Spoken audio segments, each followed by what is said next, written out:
আসসালামু আলাইকুম। আজ আমি তৈরি করব কাঁচা কাঁঠাল রেসিপি। এটি দেখতে যেমন ইউনিক, খেতেও তেমন টেস্টি। চলুন দেখে নেওয়া যাক এই কাঁচা কাঁঠাল রেসিপিটা।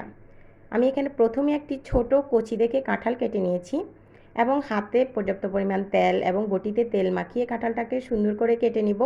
চিলে পরিষ্কার করে বেগুনের মতো এরকম গোল গোল চাকা চাকা করে কেটে নিব। তারপর এর ভেতরের শক্ত অংশটাকে একটা ছুরির সাহায্যে কেটে আলাদা করে ফেলে দিব। আমি এরকম 4 টুকরো কাঁঠাল নিয়েছি এবং ভেতরের অংশটাকে কেটে কেটে আলাদা করে বাদ দিয়ে দিয়েছি। এরপর চুলায় একটি হাঁড়িতে পানি গরম করতে বসিয়ে দিয়েছি। সাথে অ্যাড করেছি 1 চামচ লবণ এবং 1 চামচ হলুদের গুঁড়ো এবং কাঁচা কাঁঠালের টুকরোগুলো দিয়ে দিলাম। এগুলোকে আমি মিডিয়াম টু লো হিটে রেখে ভালো করে সিদ্ধ করে নেব। কাঁঠালগুলো সিদ্ধ হয়েছে কিনা তা দেখার জন্য আমি একটা কাঠি দিয়ে চেক করে নিলাম। হ্যাঁ, ভালো করে সিদ্ধ হয়ে গেছে।